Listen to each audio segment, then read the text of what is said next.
Wow. Deep shit.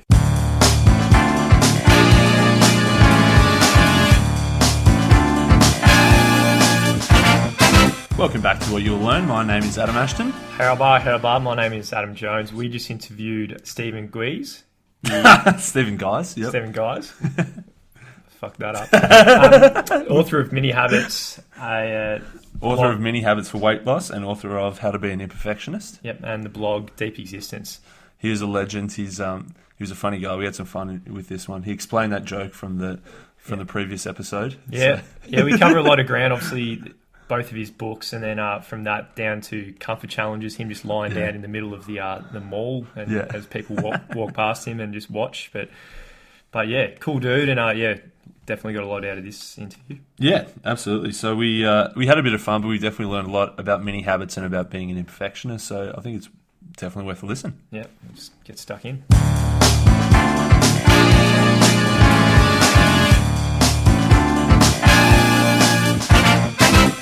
We've obviously read Many Habits during the week. And Stephen, can you tell us a little bit about yourself? Yeah, as far as like my career or just in general? Yeah, take it however you like. All right, well, my story is generally that I was a slacker growing up in school. Test taking was kind of easy for me, so that allowed me to not do much work and still get by. Nice.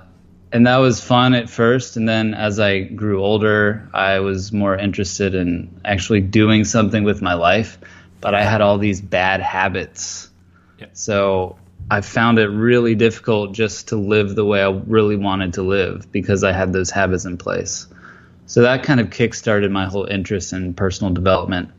And I started a blog in 2011, about 6 years ago, almost to the date, 6 years and 1 month ago. And I just shared my thoughts with the world, and that kind of led me down this path, and now I've written 3 books. That's what I do for a living. Cool, man. So what made you change six or so years ago when you had these bad habits? What made you want to move into or change your life and get into personal development? Just my own struggle. I was like, man, this was supposed to be easier. You're just supposed to be able to do what you want to do, but it wasn't like that. So writing was my way of exploring that, the gap between who I was and who I wanted to be. Okay, fantastic. And I've heard listened to a bunch of interviews, and you said you finished college and couldn't find a job, so you thought you'd take matters into your own hands. Is that right? That is true. For a full year after college, I could not get a job, and that sucked because I thought my degree was my ticket to a good job. That's what I was told my entire life. I think this is a lot of people are told, and it doesn't always work out that way. So, I didn't really know at first it would turn into what it has, but that was kind of my idea, to at least do something I can control. Yeah, so, nice. I'm happy it worked out. Just out of interest, what did you study back in the day at university? I graduated with a finance degree, but I changed majors 3 times. So I also did computer science, management, information systems, and something in communications, I think. Yeah. But finance is the final one I landed on. That sounds like if a prospective employer was looking for someone, a bit of IT skills, a bit of management skills, a bit of finance skills. Yeah, that's what I thought. Maybe if you were with me, like you could say, "Hey, he's got a little bit of this, a little bit of that." Spot on. So obviously all worked out for the better because you've written some awesome books. It's obviously helped a lot of people. So why are habits so important in the first place, do you think? Well, there is some science that states why they're so important. A 2009 study in, I think, the Journal of European Journal of Social Psychology found that habits form about 45% of our total behavior. And we have reasons to believe that it's actually higher than that because it was a journal study. People were self-reporting their behaviors, and habits are subconscious. We're not even aware of them probably a majority of the time. So there's probably some underreporting of habitual behaviors. So you could easily say habits are half of everything we do. Yeah, and that alone makes them a huge part of our life. And because they're also the base of our behavior, these are things we do frequently. They're even more important. Absolutely. And so we might have bad habits that we want to remove, but we also, more importantly, probably have good habits we want to add in, which is where mini habits come in. So we, as we said, we did like a 20-minute review of the book, but can you give us a quick idea of what the best way to add these good habits in your opinion, the mini habits, which we agree with? Sure. The whole basis of a mini habit is to do something so small, but do it every day. And it needs to be so small that you can't possibly fail to do it. Something like 1 push-up per day. That's the one I started with, and it changed my life. I'm actually still sweating from the workout I just did. Now my workouts are 1 to 3 hours. Wow. So that rests on the foundation of 1 push-up per day. And that's the thing, we tend to underestimate what a solid foundation can do for us. And it's really like building a house. You can build a house quickly, but if it's not on a solid foundation, it's going to be washed away by a storm. Yeah. But if you take the time to build that foundation, even though it's the boring part, it's really what helps you get those exciting results that we're all looking for. Yeah, cool. Nice. Can you tell us the story of the Golden Pushup? You said you had that daunting 30-minute workout in front of you, but this was a story that triggered it all. Can you tell us in your words how that happened? Yeah, I will never forget this night. It was December 28th, 2012. I was sitting on my bed. It seemed like many other nights. And since it was close to the end of the year, I was thinking about changes, as we tend to do as we review what we've done in the previous year. And I was like, I wanted to change a lot as usual, and fitness was a big part of that. So I decided I wasn't going to start on January 1st because that's so arbitrary. And I don't like that. So I was going to start with just a 30-minute workout that day and see where that took me. And long story short, I sat on the bed for probably another 30 minutes without doing anything. I was just trying to muster up the willpower and or motivation to get started, and I couldn't do it. And it was really disheartening. I was like, oh gosh, I can't even do day 1. I'm so pathetic. And adding to that, and I think a lot of people can relate with this, I had the weight of my past failures on that moment as well. I wasn't feeling like, oh, I'll just work out today. I was feeling like I need to somehow make up for all the days in the past I haven't worked out. It was just too much pressure for that moment. But I had read in a book called Thinker Toys by Michael Michalko, a creative thinking technique called false faces. And he says to consider the opposite of what you're currently thinking. So I was thinking of this really intimidating Mount Everest workout, and I thought, okay, what's the opposite of that? And the idea just came to mind, 1 push-up. And I really, when I thought of this idea, I was almost like even further in the dumps, because I was like, what? Now I'm thinking about doing 1 push-up? What have I become? But after sitting on the bed for 5 to 10 more minutes, I was like, well, I guess 1 push-up is technically better than 0, what the heck? So I did a push-up, and like it was hilarious because I think my left arm cracked. It's like my elbows needed oil, it's like it hasn't been used in a while. So I did it, and I was like, okay, I guess I could do a couple more, and a couple more rolled into a couple more, and I kept setting these micro challenges, like, oh, okay, I'll try to do 2 more. And often I would exceed these micro challenges. Long story short, I worked out for 30 minutes that night, and my mind was blown. Because this was the exact same thing I tried to do initially, and I had done it by aiming for 1 push-up. So that opened my mind to the whole idea of small changes or small goals growing into something much bigger. Awesome. Love it. So since that night, what other foundational habits have you put into your life using mini habits? The main ones have been fitness, reading, and writing. I've written 3 books using mini habits. I've written a blog post every week for like 2.5 years. I think I've only missed one once out of that. Yeah. And I've also read quite a few more books. I used to read 0 to 1 books a year. Yeah. Yeah, I know.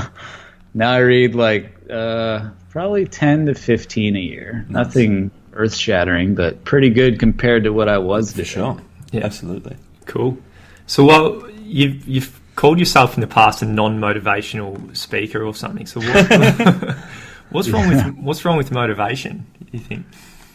So motivation is a very good thing, really. It is. I don't have anything against motivation itself.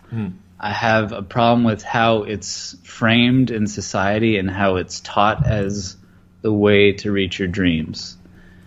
And the reason I have a problem with it is because it's the sometimes solution. To quote Anchorman, 60% of the time it works every time. Yeah, that's right.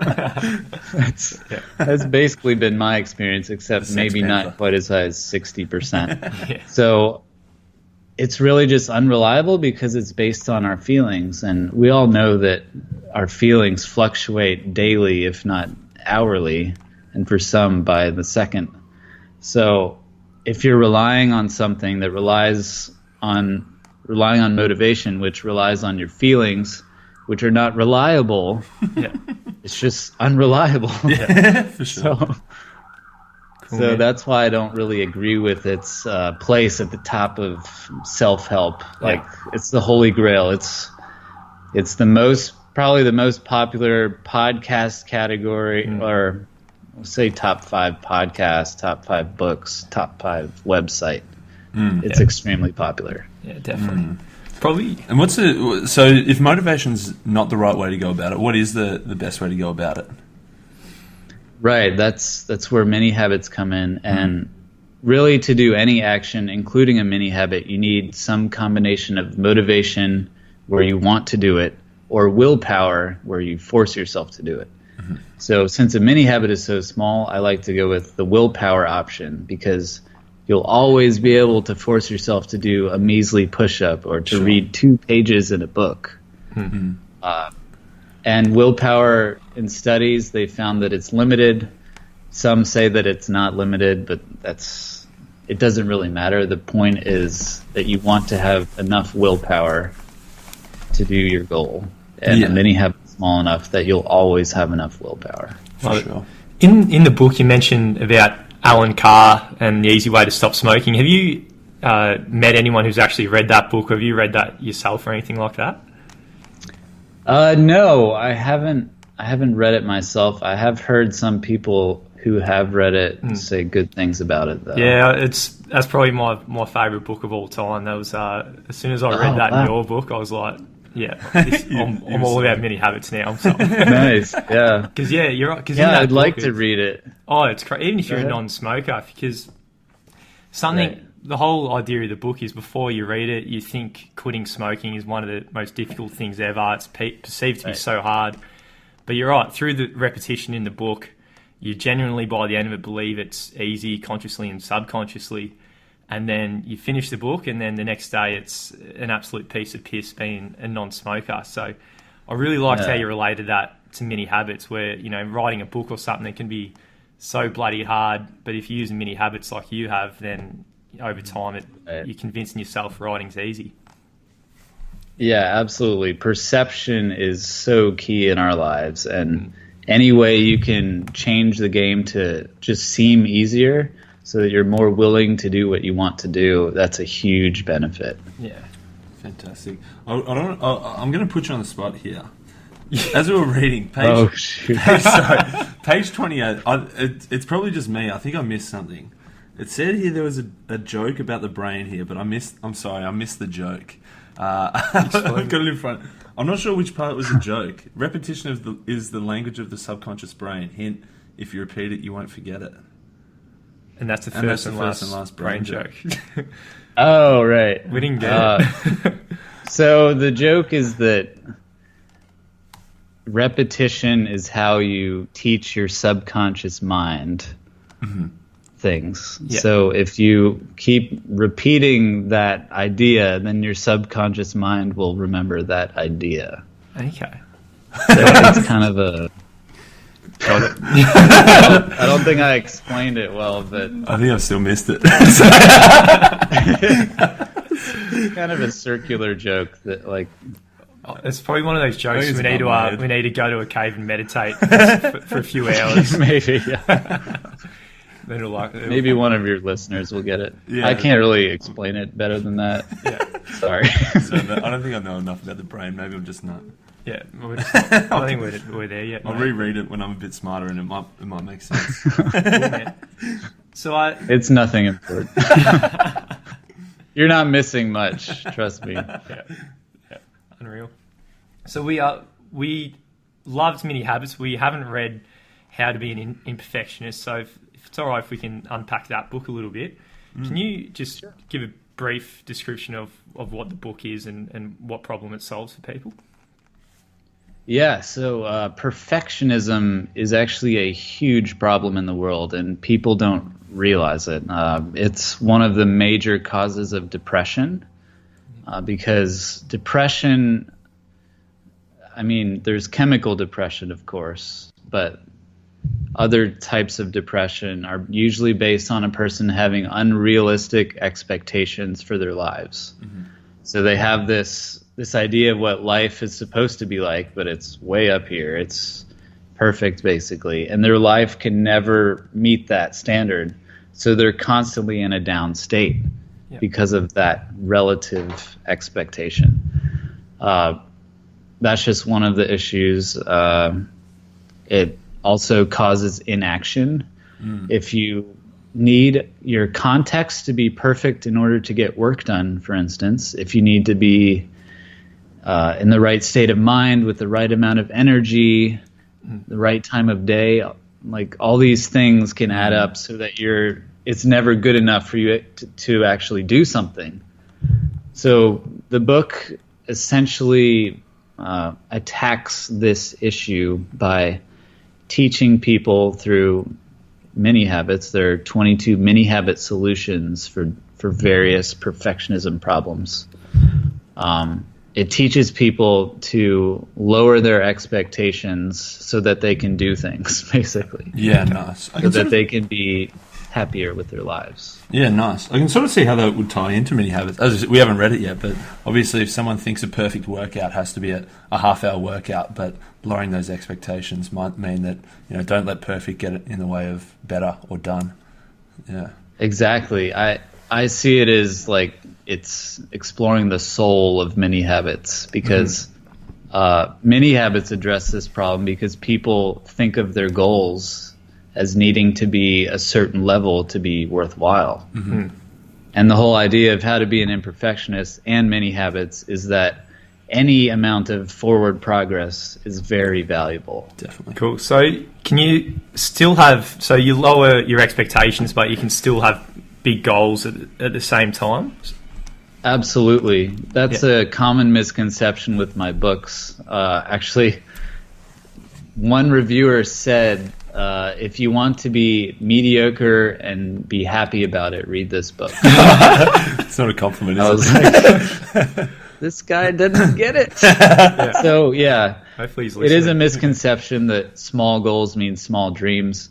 The best way I can think to explain it is it's very good to have big dreams. I have pretty big dreams myself, and I'm the guy who promotes this system as the best way. Small goals are the mechanism. They're how you get to the larger dreams. Yeah. They're not end goals in and of themselves. It's not like I'm aiming for one push-up and I don't care what happens. Yeah. I'm going to do one push-up today to set a foundation for exercise so that I can look like Dwayne "The Rock" Johnson. Yeah, you mentioned in the book about Newton's law. Once you get going and get momentum, and the hardest part being the actual inaction at the start. So I guess your book is an antidote for momentum. Yeah, I really like that physics law because it's a perfect explanation for how powerful small steps could be. Yeah. Because once you do take that first step, you are officially in motion. And according to Newton's law, an object in motion will not stop unless there's some sort of force to counteract it. Yeah. So it's almost more difficult to stop once you start than to keep going. And if you're doing something beneficial for your health and your life, then that's a very good thing. Yeah, nice. I think I can speak for Jonesy as well. I think I'm pretty much sold that I'm keen to read How to Be an Imperfectionist, that's for sure. But if there's anyone who's still on the fence, what else are they going to learn from the book? What other things are in there? So in the book, there are 5 subsets of perfectionism that I target. So the book is mostly targeted help in that regard. So one example is rumination, the tendency to reflect negatively on past events. So you'll read about rumination, why it's a problem, some science on it, and then at the end of the book, you get mini habit solutions for each of these issues. And these are small things you can practice to directly target this negative behavior in your life. So others' expectations, I think. It's been a while since I've read the book because I've been so focused on the new book. But others' expectations. So a mini habit for that is to do something like lie down in the middle of a mall. It's easy to do. It's harmless, but big comfort challenge. It's not really societal. It's not really acceptable in society. Have you done that? For whatever reason. Have you done that yourself? I have. We should do that, mate. We should go lie down, yeah. Honestly. How long do you lie down for? 10, 15 seconds. It won't take long to weird people out. What do people do as they walk past? Did anyone trip over you or anything like that? Well, one time I did it in a Verizon store, so a pretty small cell phone shop, and people basically will ignore you. I mean, they'll look at you, but they feel so uncomfortable about it. They don't want to make eye contact with you or anything. What happens when you get up? Is it the same deal? They just think you're some weirdo. Probably, yeah. That's awesome. But that's good. It's really good for you because it attacks the idea that you need to be liked by everyone and be admired by everyone. You're never going to be, so we should try to be. Does anyone ever ask why? And what do you say? No one's asked me about it, no. What the for sure? What are you doing? Is there anything else similar that you've done in the past that big comfort challenges to put yourself out of the comfort zone like that? Oh man, I mean, when I was young, my best friend and we were called the Random Bros. We actually had a website called randombros.com. Cool. One time we went to a local ice cream shop and had soccer socks on our head, just like draped over. And I think we were wearing really short shorts too. So we do that kind of stuff all the time. Is the website still up for that? No. That was my first website. We'd write sentences that didn't make sense. Like I'd pick a word, he'd pick a word, that sort of thing. Yeah, it was very random. So are you still looking for opportunities to move out of your comfort zone? Like because I've never wrote a book myself or anything like that, but you've already achieved some big goals. Like what's on the horizon for you? I really would like to travel more. I think traveling is one of the greatest comfort zone expanders ever. Just entering an entirely different environment is automatically a challenge. And then you have to deal with different languages, different cultural norms. So I definitely want to travel more. Nice. I liked your Calendly booking system. I've signed up since seeing yours because I thought it was awesome. But I liked how you could only book 2 weeks in advance, and you emailed and said, sorry, I like to just, if I like to spontaneously go away. So it sounds like you must travel a little bit in case you want to just take off somewhere. I do. I live in Seattle now, and the reason is 2.5 years ago, I traveled to Portland on a whim. It was literally, I was on the plane 8 hours after I decided to go, and I stayed for a week, and a month later I moved to Portland. So nice. That's why I'm in the Pacific Northwest. Yeah. Just from a random travel thing. So yeah, I like to do that. Yeah, awesome. I saw somewhere on the internet in your book, so back to your Imperfectionist book, you mentioned somewhere the power of poses. Can you explain a little bit about that? It's pretty cool. Yeah, I believe her name was Lisa Cuddy. She did a study. She had people stand in different poses. Like one was, I think, arms wide out, hands on hip. These are known as power poses. So she had a control group who didn't do that, and then another group who did closed poses, where like your arms are across your chest, where you're taking up less space, basically. And they had these people do this for, I think, 2 minutes before an interview or some sort of test like that.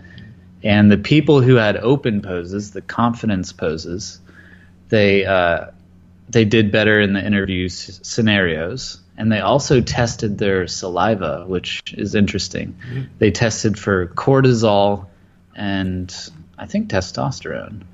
So the people who did confidence poses, their cortisol went down, their testosterone went up. Yep. This was just after 2 minutes of this pose. And if you could lower cortisol and increase testosterone, that's like a confidence drug. Be widely popular. So can you like apply that everywhere, just in your walking posture and things like that, or should you just do the power pose for 2 minutes before, or 24/7, you think? Well, yeah, I see two applications. One application would be just trying to have better posture in general, because that could definitely psychologically affect you and make you more confident or less confident if you have bad posture. The second application would be if you do have a big interview or something, just go ahead and like spread your arms out and for a couple minutes. It's certainly not going to hurt, and it might help you. Yeah, nice. Cool. Yeah, love it. I just got one more mini habits question I remembered. I think the thing for me is I saw your website on minihabits.com, your list of all the potential mini habits you could do. I'm like, I want to do them all. So what's the? It sounds like you've sort of got the same three: the one push up, the writing 50 words, and the reading 2 pages. It sounds like that's pretty much been consistent throughout. What if we want to do more than that? What's the sort of time frame that we can add the next one in? So you definitely don't want to add. I'd recommend initially 4 maximum. I think 2 or 3 is going to be the sweet spot for most people. Once those become habit, you're free to add a new set of mini habits, but I highly advise not pushing that too far.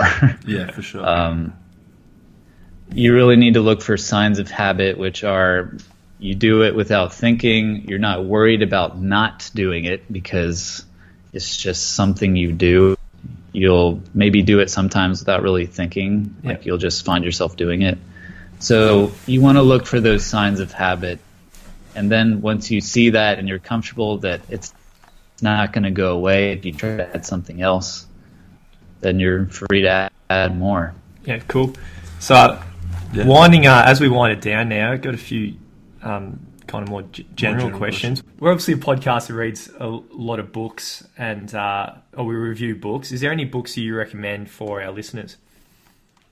Sure, yeah. I like Getting Things Done by David Allen. I don't use the system because it's a little bit maintenance intensive, but I think the concepts he gives are really valuable. 2 others I would recommend pair well with mini habits. One is The Compound Effect by Darren Hardy. Nice. I really like this book because it explains the power of small compounding changes, and then mini habits give you the blueprint to actually do that in your life. Fantastic. The Willpower Instinct by Kelly McGonigal is also a great book, just to help you understand how your willpower works. Yeah. Awesome. They sound like great. I've only read The Compound Effect. We did an episode on that, but we haven't read the other two yet. Have you read The Slight Edge? We haven't read it, but we've heard it's very similar to The Compound Effect, but I haven't read it yet, so I'm not. I'm in the same boat as you. I've heard it's great, similar to The Compound Effect, but I haven't read it yet. Cool.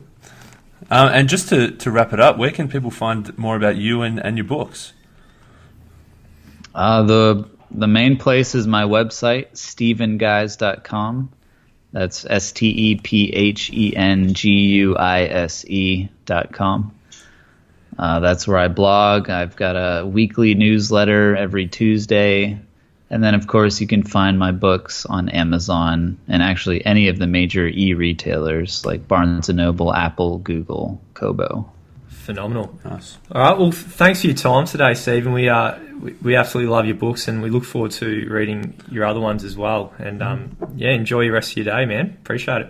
Yeah, thank you guys. It was fun. Yeah. Cheers, brother. Dude, typically if a book has one passage, one idea, it can have the power to change your life. And that, I think, just justifies spending the $20 and a few hours reading it. When you think of the investment, you think of the input and you think of the outputs on the other end, the ROI, the return on investment, massive. Yeah, mate, I think books are some of the best things I've ever learned in my life, definitely, all from books. Yeah, definitely. So, guys, if you're enjoying the podcast, please leave a review. Or shoot us a message if you got any book recommendations. Email us at podcast@whatyouwilllearn.com. We're looking for our next round of books to read and review, so flick us your favourites. Flick it, baby.